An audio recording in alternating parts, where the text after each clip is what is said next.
guys, welcome to another episode of Clues, Cues and Reviews, and today we're looking at 7 Deadly Sins. But before we get into 7 Deadly Sins, yes, this is my own facial hair. This is not a fake chin strap, and no, I am not auditioning for Abraham Lincoln. No. I spent the whole day being asked the question. I'm just going to see if I can grow a beard. Looks kind of alright. We'll have to wait and see. Anyway, it's been a long day. The sun's out. My lighting's all over the place. I really need to sort that out. I don't know how I'm going to do that. It's such a lovely day. So you're getting some of this additional light from the blinds. Apologies. To be honest with you, my own light doesn't really need to be on. But it really doesn't add much to it. But anyway, so without further ado, let's get into this review. So we'll break it down chapter by chapter. To be honest with you, to give you an overview, there wasn't anything amazing. There's some interesting stuff, but nothing amazing that really happened in these chapters I should say, that kind of stood out to me.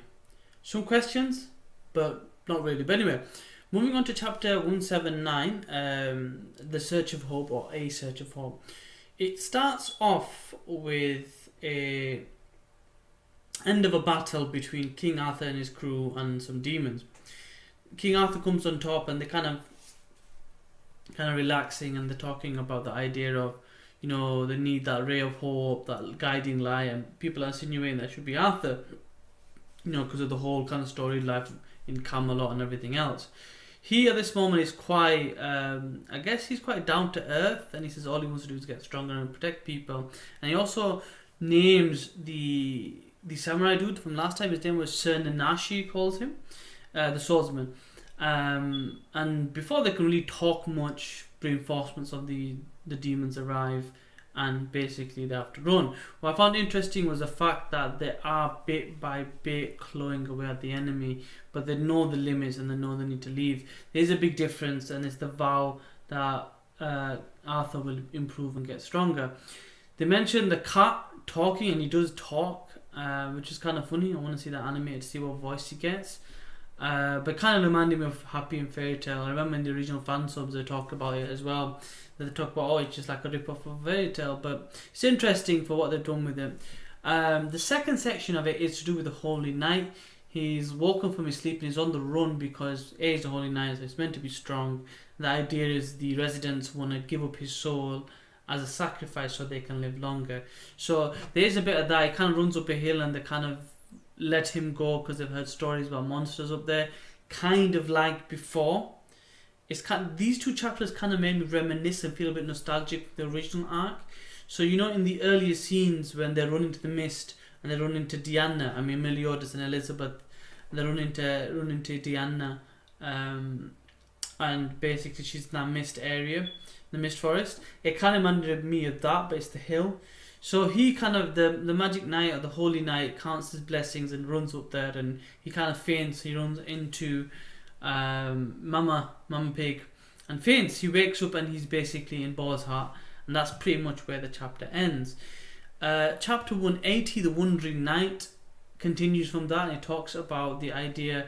Oh, actually, it's not really talking, but more, it's quite obvious that it's like they've started the thing all over again, but in a parallel universe where Elizabeth is the owner of Boar's Heart rather than Meliodas, and she's taking care of everything, even to the point where in the previous time, you know, we had this type of scene. Meliodas brought 5 mugs, he brought 5 mugs. Like last time, food got dropped, Hawk came and ate it, same kind of thing here.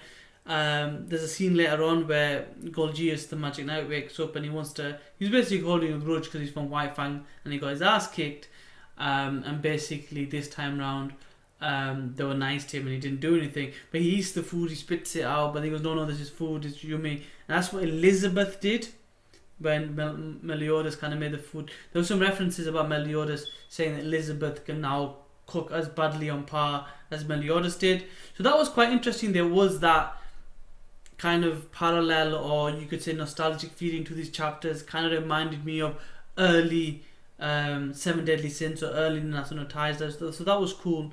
So he kind of goes on his way and he kind of explained that she's like a shining light, she's a beacon of hope and light, and the goodness inside her basically is what Golgius felt.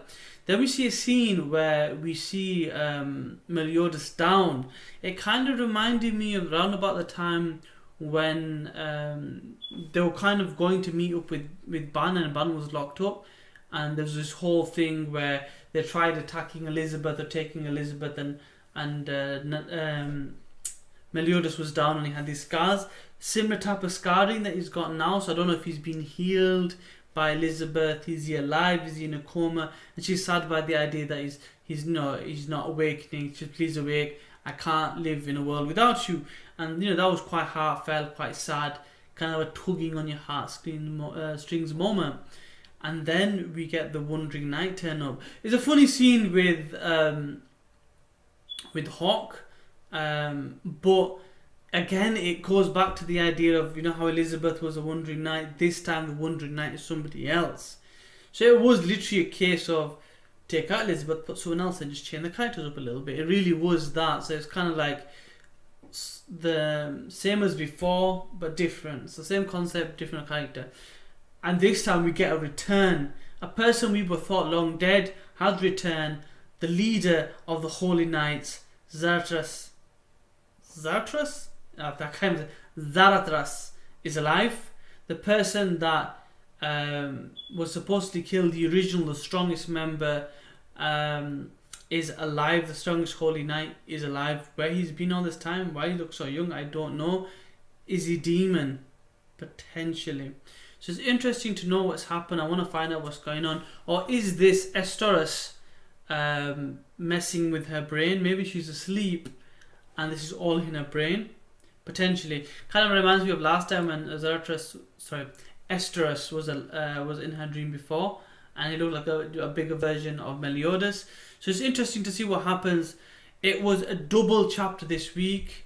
The first chapter felt a bit short, second one kind of felt drawn out, but it could have been one big chapter, I wouldn't mind it. But it was very nostalgic, very kind of reminding me of early Seven Deadly Sins. Maybe the author was going back to basics, maybe he was trying to follow that old scheme, I guess, which to be fair was working because it got him to where he is now. So we'll have to wait and see what happens next. That's all for me. I enjoyed the chapter from a nostalgic point of view. Not really a lot happened in it, so from that point of view, fair enough. It wasn't all that. It was a 5 out of 10 for me. One good, but it wasn't a 7 out of 10. It wasn't a 9 or 10 out of 10 like the previous chapters have been. So, interesting chapter. Not much happened. We'll have to wait to see. I enjoyed it, so I'm giving it a thumbs up. If you enjoyed it, give it a thumbs up and let me know in the comment section below. If you haven't already, please subscribe. I greatly appreciate your support, and I'll see you next time.